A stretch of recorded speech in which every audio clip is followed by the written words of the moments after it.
Es la hora de Entredichos. Entredichos, el programa oficial del Colegio de Traductores Públicos de la Ciudad de Buenos Aires. Con la conducción de las traductoras públicas Carmen Olivetti y Elisa Ollero y la locutora Sabrina Rojas. Ahora sí, bienvenidos a Entredichos.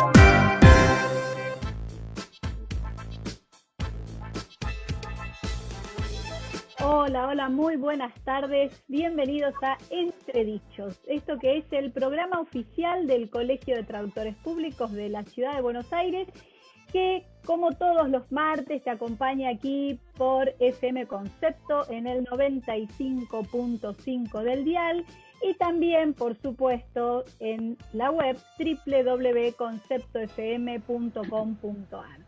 Hola, chicas, ¿cómo están? ¿Cómo está Sabrina? ¿Cómo estás, Elisa? ¿Cómo andan mis compañeras conductoras de Entredichos? Bien, aquí estamos. Hoy estamos en un nuevo martes. Hola a todos.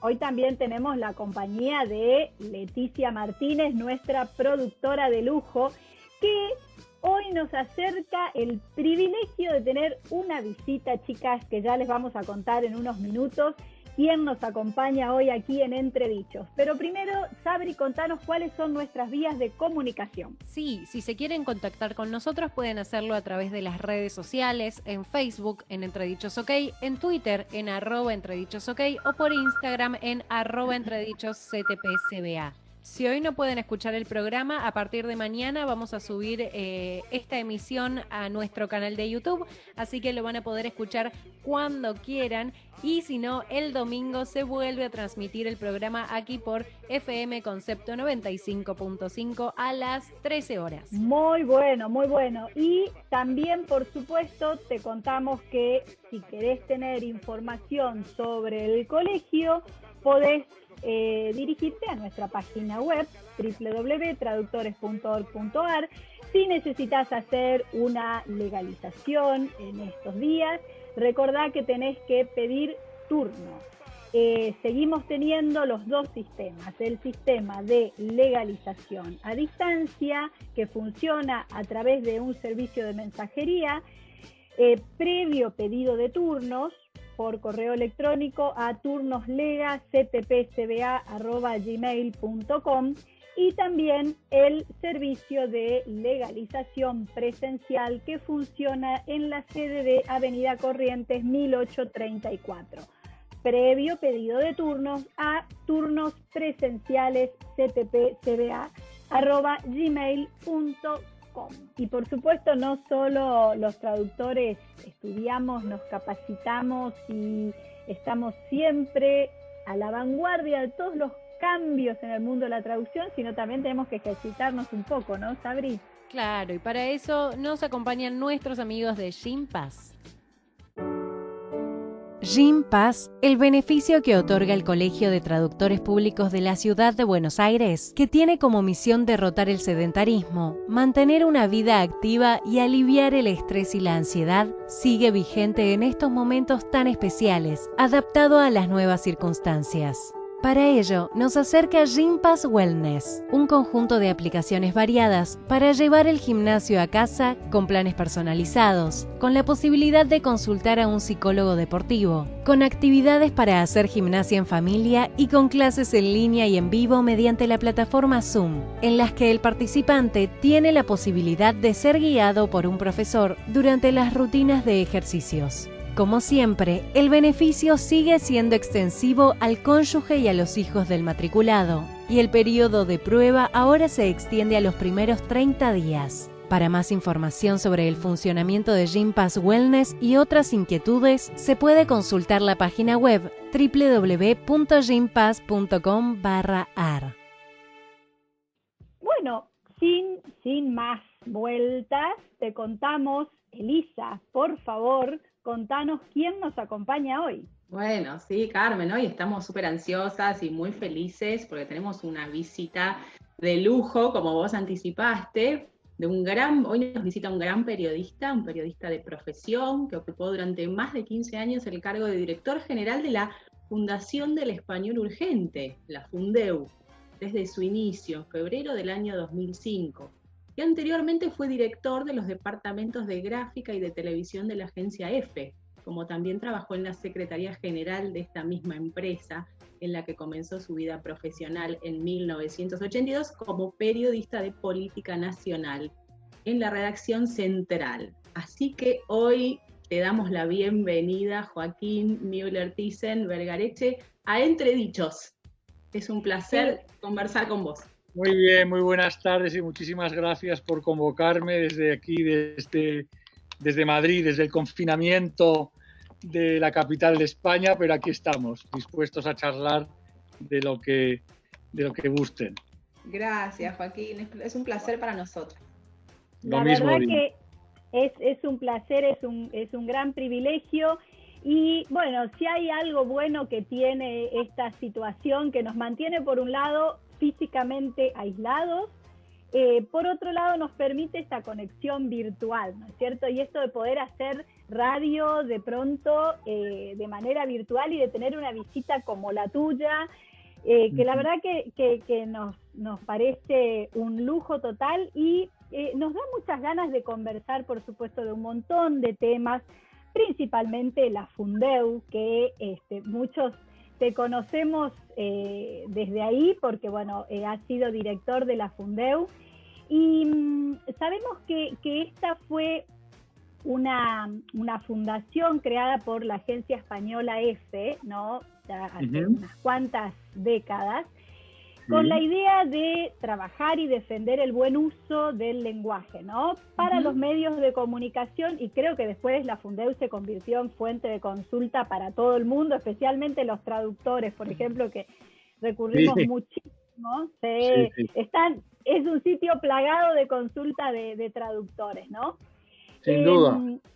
Y viendo un poco en retrospectiva todo tu trabajo en la Fundeu, ¿cómo ves la evolución que ha tenido y cómo es el presente de la Fundeu?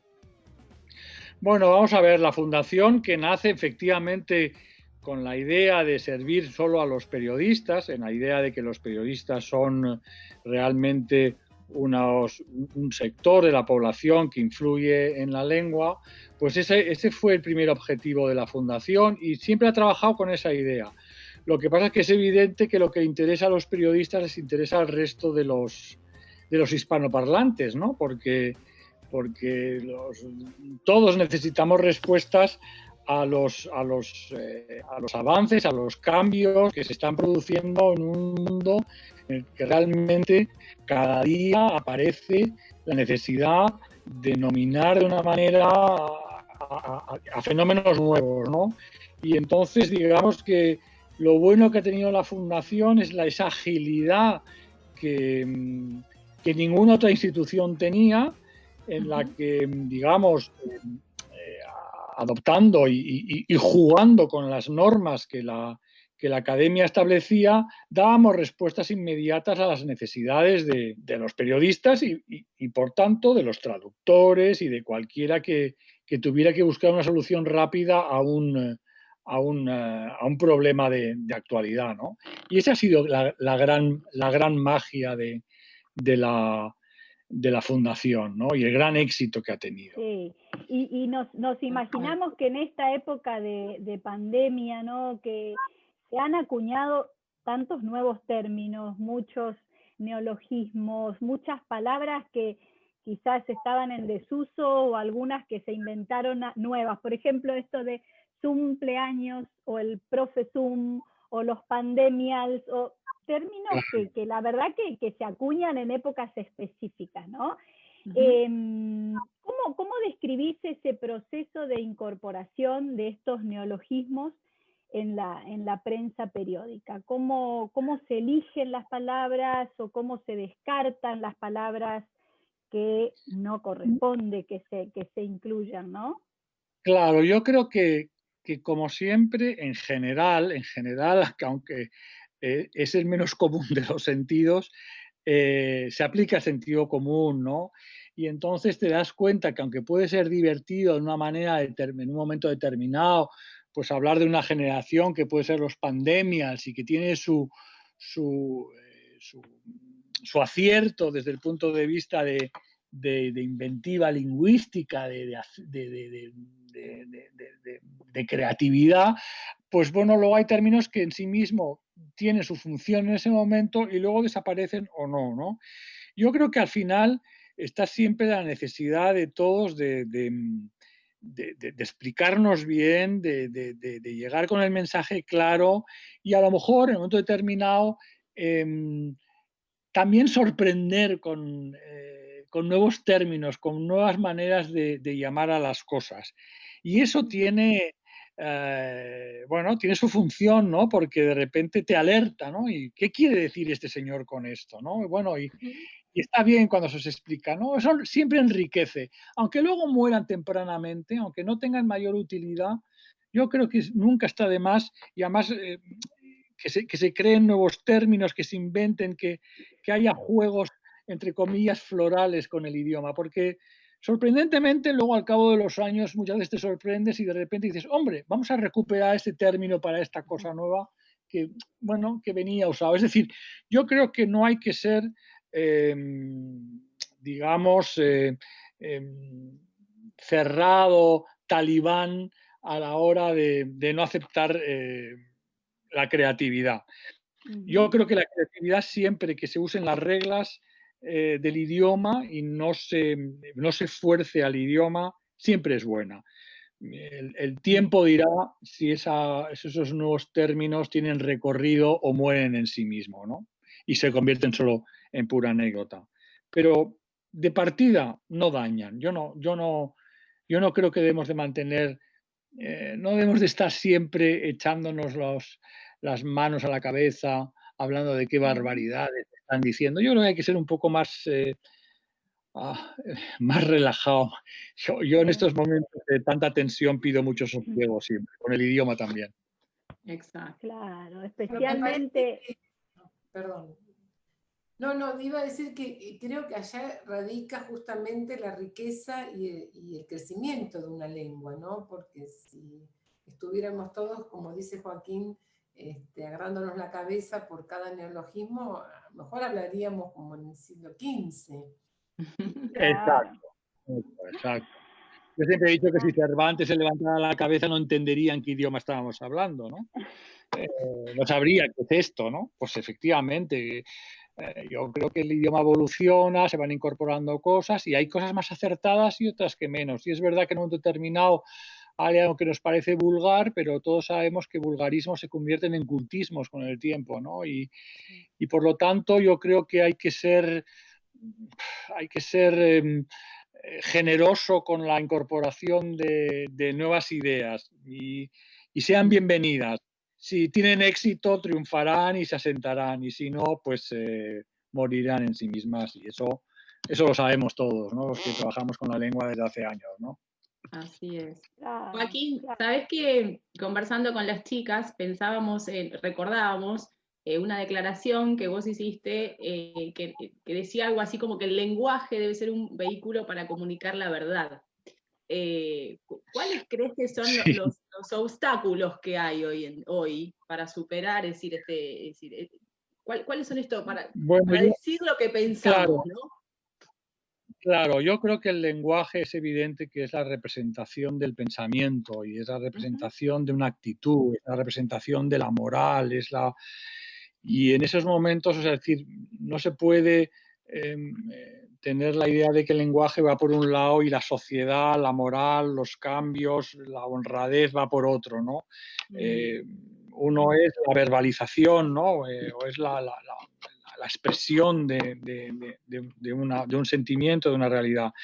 Yo creo que todo aquello que lleva al ocultamiento pues perjudica, porque perjudica el mensaje, perjudica la verdad, perjudica la transmisión de la realidad, digamos que de alguna manera corrompe la realidad y por lo tanto cuando sobre todo los grandes poderes utilizan de una manera determinada el lenguaje, están haciendo un uso perverso del mismo.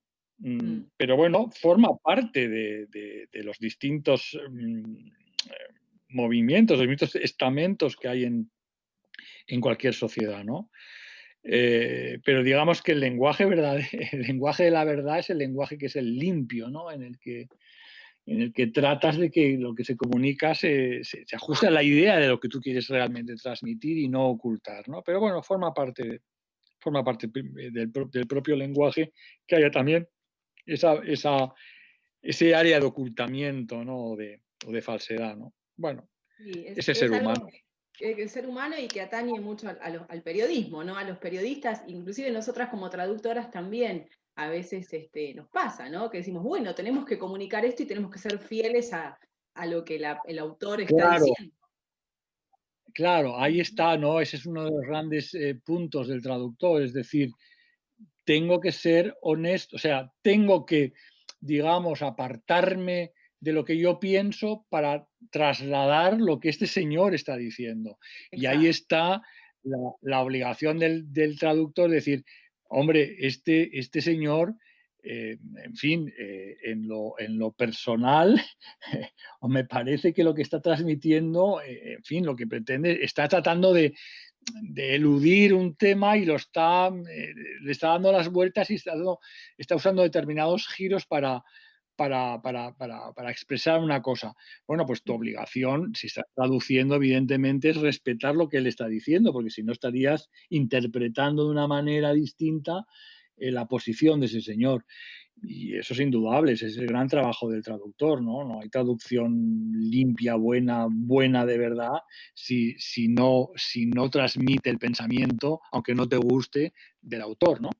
Claro, aunque no estés de acuerdo, exactamente. Exacto. Totalmente. Exacto. No le vas a corregir, ¿no? Bueno, allá él lo que está diciendo, efectivamente. Aunque el cuerpo te pida decir, no, esto que está diciendo es una barbaridad y está utilizando unos giros que me parece que no, que ocultan algo ya, bueno, pero en fin, no estoy para eso, no me han llamado para eso, ¿no? Me han llamado para que se lo traduzca a otro idioma, ¿no? Sí, y también, o sea, el lenguaje como un vehículo o una herramienta para comunicar la verdad y también para comunicar de manera clara, ¿no? Y esto nos hace pensar un poquito en algo de lo que se está hablando mucho últimamente aquí en Argentina, seguramente en España también, porque hace poco asistimos a unas jornadas sobre lenguaje claro que organizó la Fundación Páramo y Cran.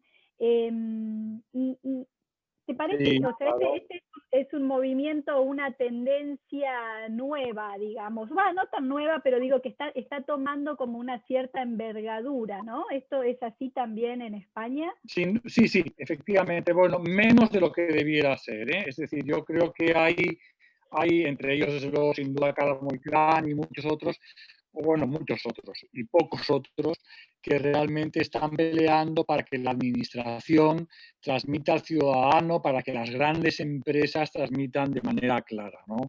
Nos hemos encontrado todos con verdaderos problemas, me imagino que en su país también y en nuestro también, donde la gente ha firmado hipotecas y créditos sobre unos documentos imposibles de leer. No solo es un tema solo de lenguaje, sino de presentación del mismo lenguaje. Usted no me puede dar a mí 8 folios de cláusulas para que yo firme un crédito. Usted me tiene que decir lo que es esencial de lo que no es, cuáles son mis compromisos, cuál es la línea roja que no debo pasar y claro. Hasta dónde están llegando mis obligaciones. Y eso es lo que realmente es el lenguaje claro, que digamos que ahora ya se está hablando de lo que es la comunicación clara, ¿no? Lo que realmente hace falta es comunicar claro. Y eso es un tema que a mí me parece que no sé lo que está pasando en América ni en otros países distintos de la Argentina, pero que en España todavía me atrevo a decir que es una situación realmente vergonzosa, ¿no? Y que gracias a movimientos de últimos y a denuncias y se ha conseguido un poco poner contra las cuerdas a bancos y a grandes empresas. Yo siempre digo que cuando a mí me escribe aquí quien nos suministra la luz o el gas, yo no sé lo que estoy firmando. Llega un momento, bueno, y que os voy a decir a todos que firmamos en Facebook o en Twitter o no sé qué, unos compromisos en los que, claro, son tal cantidad de páginas que tienes que dar que al final le das al clic de siguiente admitiendo lo que no has leído. Eso no es lenguaje claro, eso no, lo que no es comunicación clara, ¿no? Y ese es un gran débito, es una gran tarea que todavía pendiente, al menos desde luego en mi país, de la administración y de las grandes empresas, ¿no? que nos hacen firmar unos documentos con unos compromisos que no sabemos ni lo que estamos firmando, ¿no? Es una auténtica vergüenza. Necesitas ser abogado del Estado para ni tan siquiera. Eso no es de recibo. Y en este sentido, dos preguntas tengo para hacerte. ¿Cómo ves, si conoces o si vos podés distinguir cuál es la posición de la Real Academia respecto del lenguaje claro, ¿no? Porque uno siempre ve a la academia como una entidad mucho más elefantiásica, mucho más lenta para moverse en la evolución del idioma. Y después, ¿cómo se ata lo del lenguaje claro con esto del español neutro que nos tortura a los traductores, por lo menos, y entiendo que a los periodistas que hacen internacionales también? Bueno, son dos temas distintos. Vamos a ver, en el tema de lo que es la academia, la Real Academia, con respecto al tema del lenguaje claro, yo creo que la academia, no creo que esté trabajando sobre este tema, ¿no?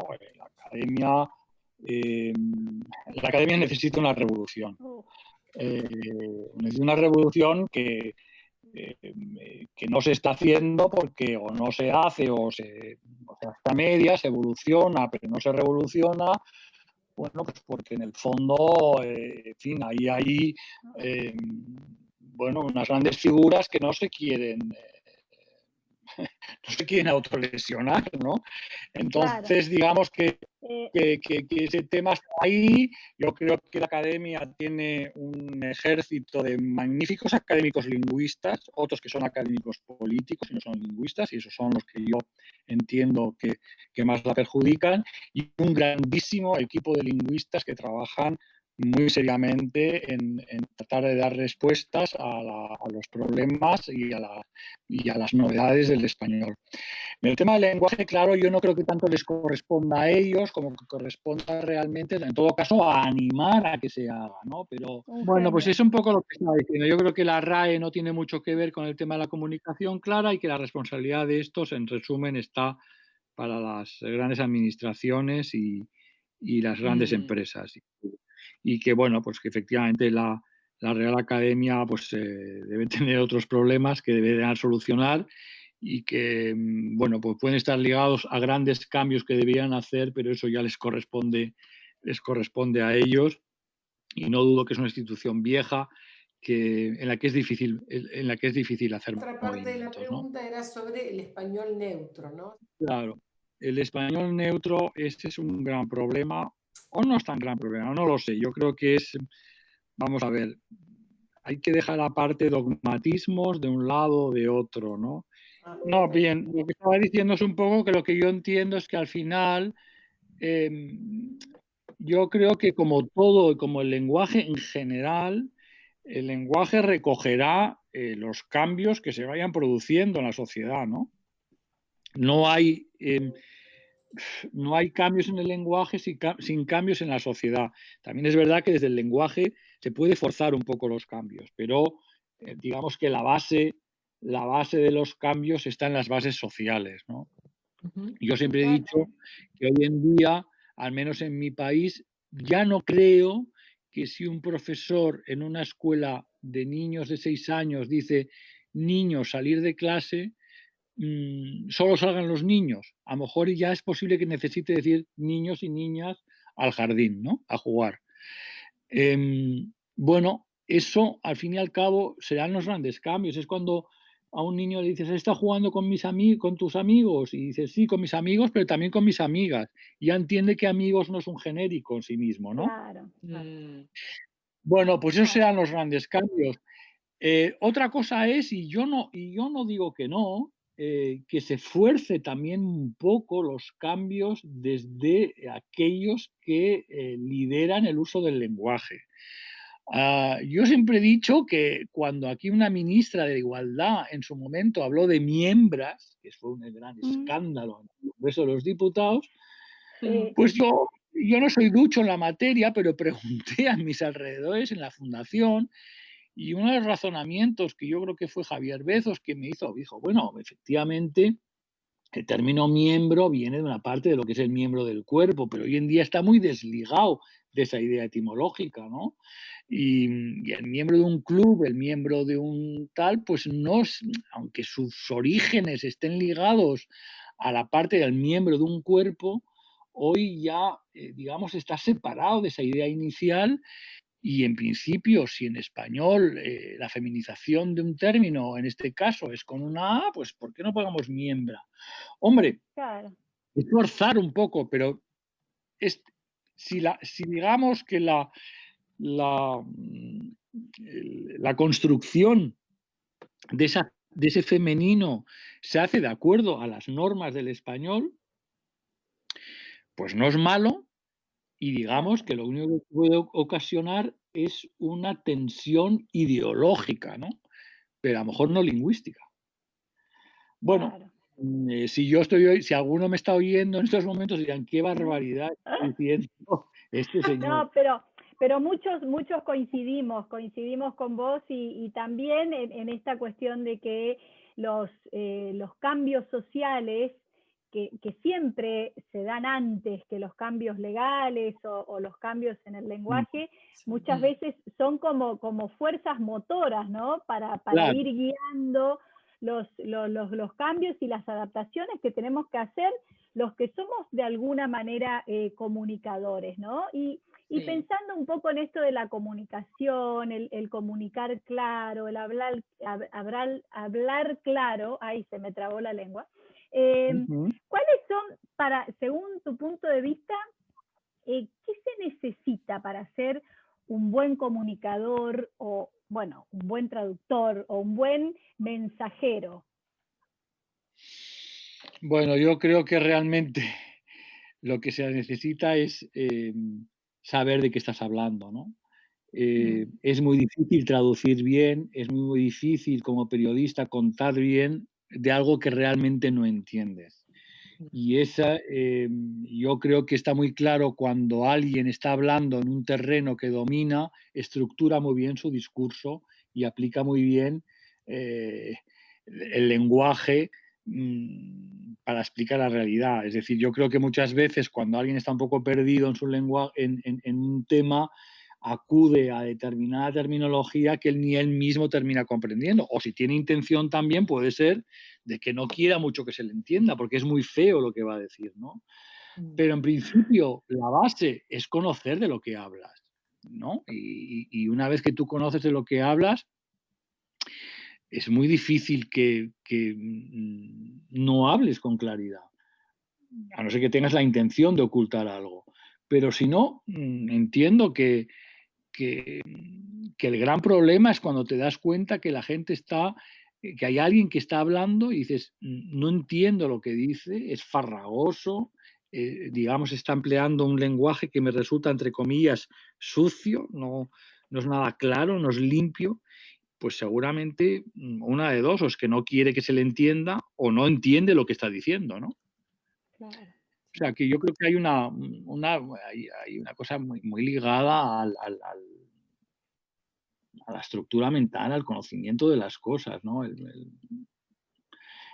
Todos sabemos, los que estamos aquí hablando, que cuando estás con alguien que realmente tiene a sus espaldas años de lectura, pues habla con mayor propiedad, con mayor limpieza, ¿no? Claro. Y luego, evidentemente, también hay unos grados de snobismo o de tal que parece que necesitas una manera de expresarte, entre comillas, más barroca, y en el fondo, pues no sé, no embellece tu discurso. Yo soy muy fan de muy seguidor de ya tiene sus años, de un periodista español, de un columnista que se llama Manuel Vicent, y siempre he dicho, no ha habido una sola columna a lo largo de no sé cuantísimos años que le he seguido que me haya obligado al diccionario, porque entiendo todo lo que está hablando. Es de una sencillez y de una limpieza y de una claridad y de una belleza al final que es maravillosa. Y hay algunos otros que dices, no tengo muy claro lo que está diciendo en este término y recurres al diccionario. Óigame, si yo que soy bachiller y universitario tengo que ir a recurrir al diccionario cada vez que le leo, hombre, malo, ¿no? Claro, malo. Algo está pasando. Es así. Algo está pasando. Es así, algo está pasando. Claro, algo está pasando. Totalmente. Hay gente que o sea, bueno, para sí mismo, ¿no? Para su orgullo, para su soberbia, para su, no sé, para su exhibición. Y eso se nota muchísimo, muchísimo. Tal cual. Claro. Sí, en el campo de lo legal, Joaquín, de lo judicial, estamos hablando mucho de esto, ¿no? Que cuesta en algunos sectores como hablar, justamente como decía Carmen hace un rato, hablar claro para que la gente que va a leer eso lo entienda, ¿no? Y muchas veces tiene que ver con el esnobismo y esto que vos mencionabas hace un rato. Totalmente. Sí, no, hay mucha soberbia y eso se nota, ¿no? Dices, pues este escritor escribe bien, pero hay unas dosis de soberbia que me incomodan, porque, claro. ¿por qué recurre a ese término que sí, pero que puedo tener una idea, acertar hitos concretas? Que me ha pasado recientemente, estaba leyendo un libro y ya he acudido 4 veces al diccionario y digo, una de dos, o es que verdaderamente estoy en unos niveles verdaderamente bajos que ya no me permite leer un libro al diccionario, o este señor está acudiendo a unos términos que podía haber elegido otros, ¿no? Claro. Y yo siempre he dicho, dígame, ¿por qué usted habla de realizar pudiendo decir hacer, ¿no? Pues o sea, hay términos y verbos que son tan limpios, tan claros, que no requieren, que nadie va a dudar, con independencia del nivel cultural del lector, no va a dudar de lo que está usted diciendo, por qué va a acudir a otros verbos o a otro algo imposible, que no es tan claro y tan evidente, ¿no? Bueno, pues algo estará ocultando. Y ahora vamos a pasar a nuestro momento de relax, unos minutitos, ¿no? Porque hoy la verdad que tenemos mucho para charlar, no queremos relajarnos demasiado, pero contanos, Sabri, ¿qué vamos a escuchar? Hoy sí tenemos un tema para relajarnos igual. Vamos a escuchar un poquito de jazz. Vamos a escuchar a Nora Jones haciendo Don't Know Why. Transeconomy, el aliado del traductor. Trados Estudio para su traducción, GestPoint para su gestión. Waldhüter, un nuevo concepto en librerías. Narrativa, libros universitarios, infantiles, filosofía, guías de turismo y muchos más forman parte de su cuidado catálogo. Sellos editoriales de España, México, Argentina y Chile. Avenida Santa Fe 1685, Recoleta. www.waldhüter.com.ar. Waldhüter la librería. Búscalos en Facebook, Waldhüter Libros. Y seguimos en Entredichos hasta las 8 de la noche. Te acompañamos en FM Concepto 95.5 del dial o en www.conceptofm.com.ar. Si querés contactarte con nosotros, podés hacerlo a través de las redes sociales, en Facebook en Entredichos OK, en Twitter en @entredichosok o por Instagram en @entredichosctpcba. Y ahora seguimos conversando con nuestro invitado de lujo, Joaquín Müller-Thyssen. Joaquín, quiero aprovechar lo que acabas de decir para hacerte una pregunta respecto del periodismo. Vos hace mucho tiempo que ejercés de periodista. ¿Qué cambios viste en los últimos 20 años en el periodismo, en la calidad periodística, en la calidad del periodista, ¿no? Te digo algo muy particular. Yo siento que ahora el periodista, más que informar, transmite una opinión. Y no sé si eso nos desdibuja un poco la función del periodismo. Bueno, sí. Vamos a ver. Yo creo que el periodismo es la interpretación de la realidad. Es decir, tú no puedes evitar que la persona que ha ido suponte a informar de un suceso determinado, te lo cuente según los ojos de los que él ha visto la realidad, ¿no? Y por lo tanto, el periodismo en ese sentido siempre tiene unas dosis de subjetividad inevitable, ¿eh? Porque si no es, porque ni tan siquiera retransmisión en directo de una televisión, de un hecho, es exactamente igual que la realidad, ¿no? Porque la cámara no está recogiendo todo el campo de la imagen. Entonces, por lo tanto, siempre eso es un hecho que no es de todo subjetivo.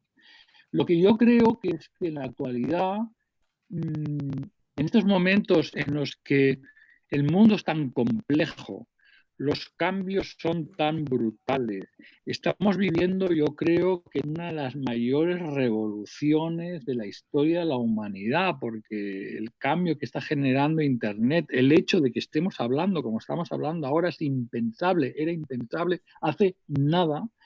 Esos cambios, la propia pandemia, este momento que estamos viviendo, absolutamente especial, desazonante, genera mucha ansiedad y mucha necesidad precisamente de opinadores.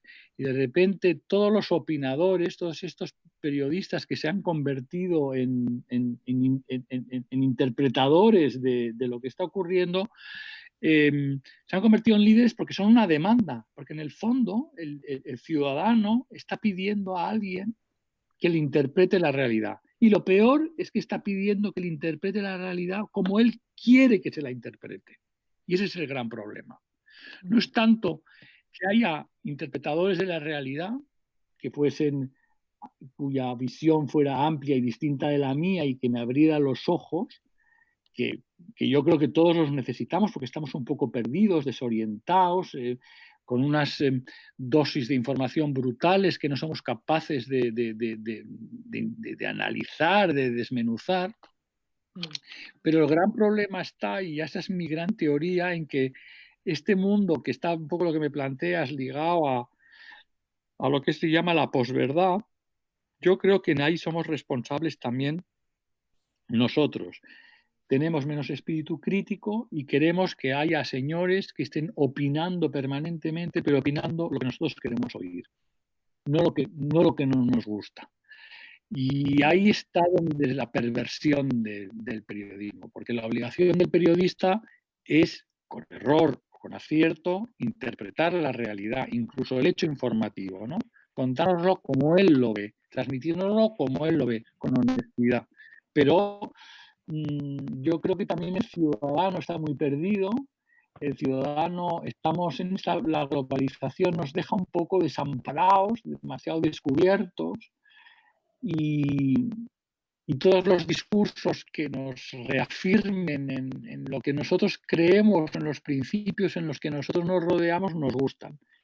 Y yo creo que ellos se benefician de eso, ¿no? O sea, que es un poco la pescadilla que se muerde la cola, ¿no? Sí, ¿y vos creés que el auge de los medios electrónicos fue en detrimento de la calidad del periodista? Digo, esta necesidad claro, de lo vertiginoso de que las noticias a veces duran minutos en los portales, o a veces ni siquiera minutos, según la repercusión que tiene. Claro. Eso es indudable, pero yo creo que, fíjate,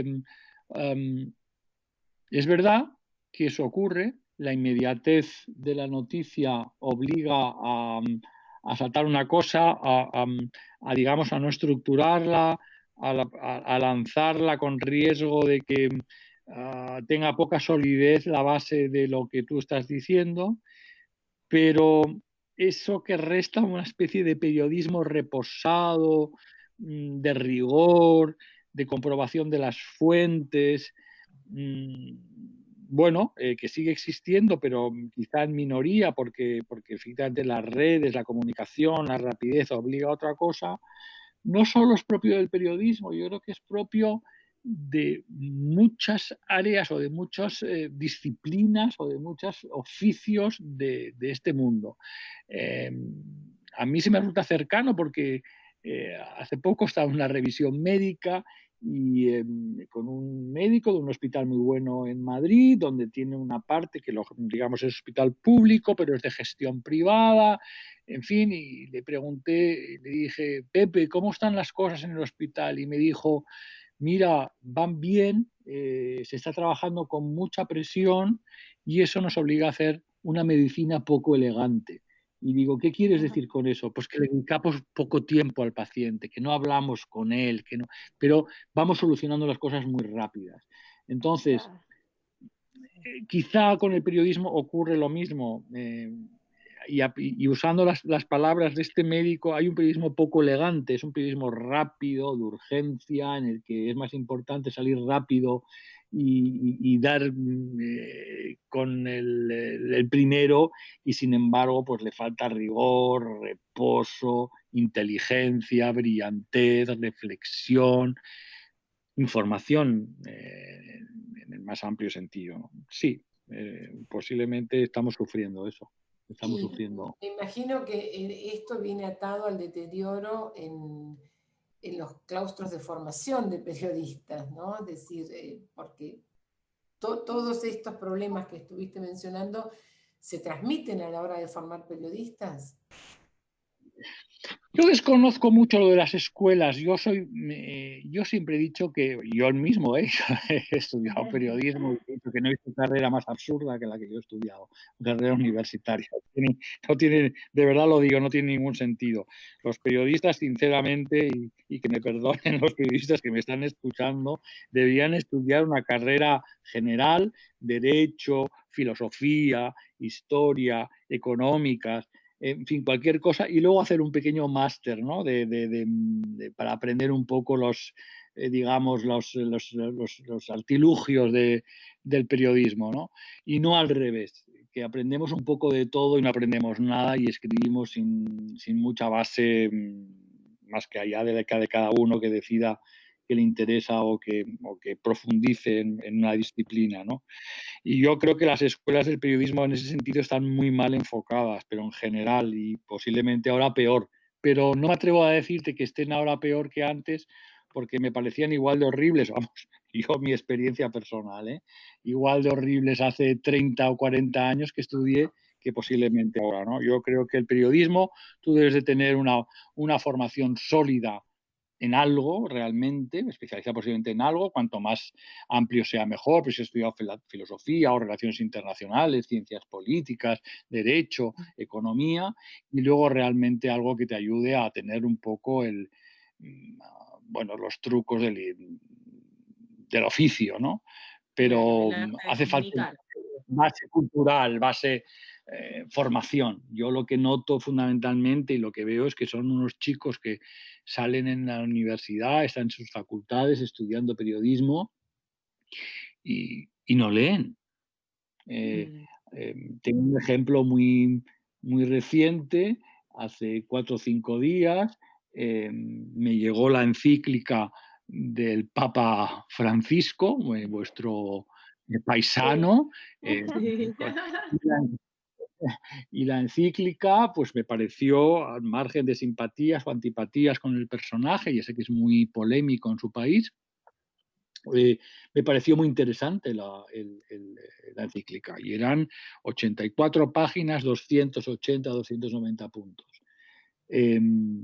Bueno, a todos los que se la han pasado, de la gente joven, de periodistas, filósofos, me preguntaban y me pedían que les hiciera un resumen. Yo, pero hombre, por favor, léanlo hasta el final. Yo no le voy a hacer un resumen de una encíclica del Papa que habla de las redes sociales, de la economía, de la migración, pero bueno, ¿cómo es posible que a un periodista, cómo es posible que a un filósofo no le interese leerlo desde la A hasta la Z, esa encíclica? ¿Cómo me puede pedir un resumen? O sea, veo que no hay sosiego para trabajar, no hay sosiego para leer, no hay sosiego para interpretar.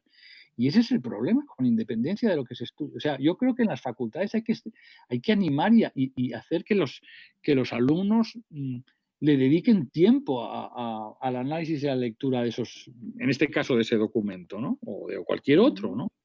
Y eso es un poco lo que yo creo que falta, ¿no? esa pasión por querer informarse, ¿no? Querer aprender.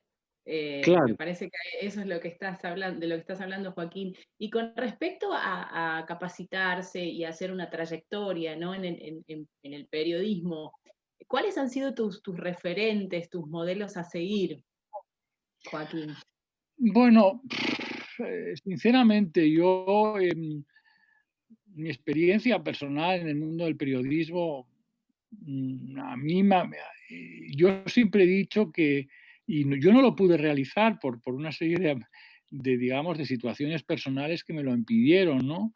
Pero yo creo que la gran belleza que a mí me resulta del periodismo es la oportunidad, que en ese momento yo la tuve con la agencia EFE, pero que ya os digo, no la pude coger porque se me ocurrió muy joven ser padre. Y entonces me impidió, me dio muchas gratificaciones, pero me impidió muchas libertades de movimiento, obviamente. Y yo lo que creo es que lo más bello es poder ir a un lugar nuevo a contar lo que está ocurriendo ahí con unos ojos nuevos. Yo siempre he dicho que cuando yo trabajaba como periodista en España y he acudido a las ruedas de prensa, que podían ser del propio presidente del gobierno o de cualquier otro elemento importante de la sociedad española, las preguntas más interesantes, las más atrevidas, las más valientes, las más que en principio podían ser de perogrullo, eran las del corresponsal extranjero, que hacía la pregunta que nosotros dábamos por supuesta que había una... Pero luego lo pensamos, digo, jamás la hemos preguntado. Es decir, la belleza del periodismo, lo que más me han gustado es aquellos que han tenido la oportunidad de con un ojo ajeno ver una realidad nueva, ¿no? Y seguramente si yo hubiera ido a su país, que fue una de las oportunidades que no pude vivir, me hubiera sentado, me hubiera acudido a Buenos Aires y seguramente hubiera tenido la oportunidad de hacer una pregunta con una aparente ingenuidad que un compañero mío argentino no se le hubiera ocurrido nunca preguntar, ¿no? Entonces, la visión del otro, del mundo nuevo y tratar de contar desde unos ojos nuevos una realidad que para otros es evidente y sin embargo, pues otro ojo te puede hacer ver que lo que tú consideras evidente no es tan evidente, ¿no? Y eso es y luego, por supuesto, la capacidad del periodismo, que hoy en día cada día es menor, porque cada día está más sometido a los intereses económicos de las grandes corporaciones, de ser un poder en la sombra, ¿no? Y eso es lo que yo creo que más se está perdiendo. Cada vez está más vendido por razones económicas, lamentablemente, a callarse cuando no debe callarse porque tiene miedo a perder el dinero que le da el inversor, ¿no? Claro. Lamentablemente es una moneda corriente en muchos países, ¿no? Porque Argentina no escapa, sí, no escapa eso. La verdad que estamos así como muy embelesadas aquí escuchándote. Sí. Pero tenemos que ir redondeando y cerrando un poquito esta charla porque, bueno, el tiempo en la radio es tirano.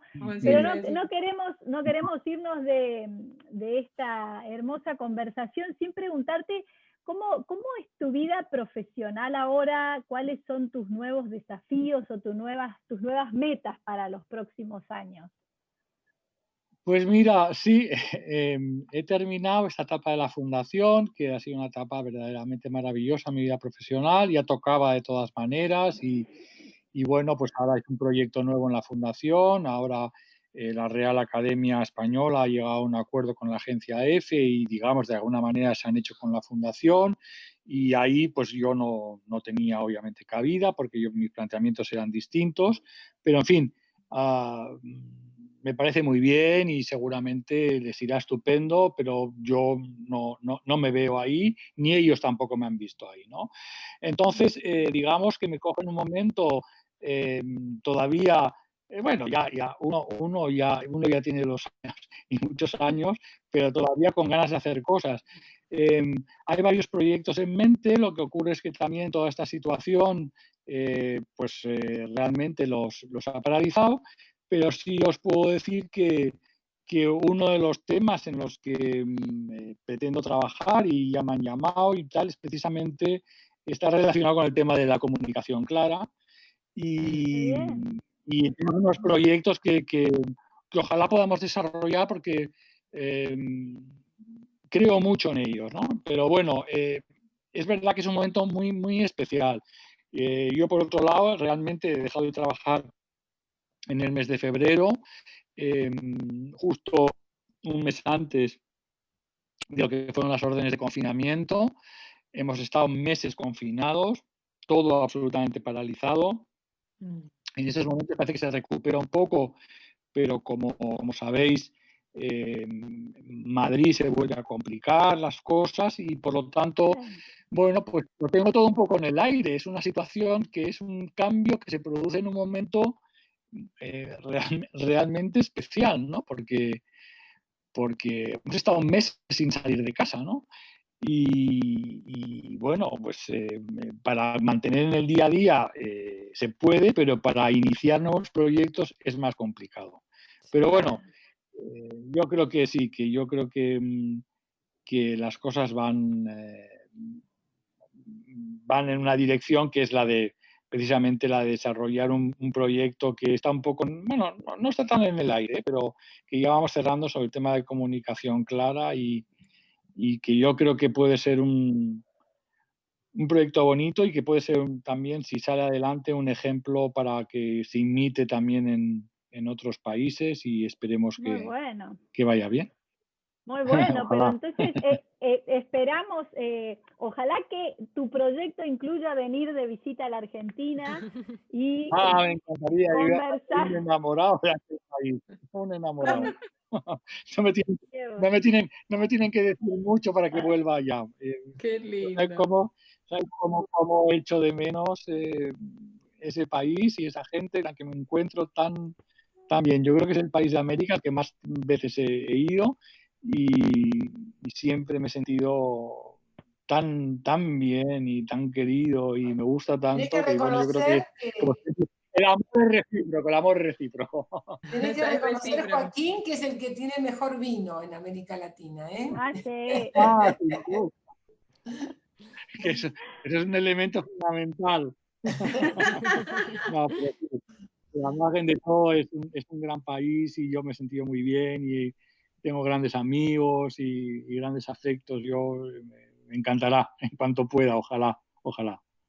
Bueno, aquí te esperamos con los brazos abiertos y con las copas llenas de Malbec. Malbec, buenísimo. Bueno, y lamentablemente tenemos que despedirnos. Hemos llegado al final de un nuevo programa de Entredichos, un programa realmente un privilegio poder hacerlo, poder conversar con una persona como Joaquín, tan cálida y tan predispuesta a charlar siempre con el Colegio de Traductores Públicos de la Ciudad de Buenos Aires. Te agradecemos muchísimo, Joaquín, nuevamente.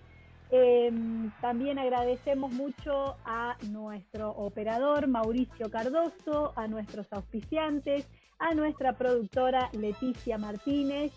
Y nos tenemos que despedir hasta el próximo martes, pero recordá que a partir de mañana el programa queda subido a nuestro canal de YouTube y también se vuelve a transmitir este programa el día domingo. Así que hasta la próxima, chicas. Nos escuchamos el próximo martes. Chao. Chao. Nos escuchamos. Chao. Muchísimas gracias.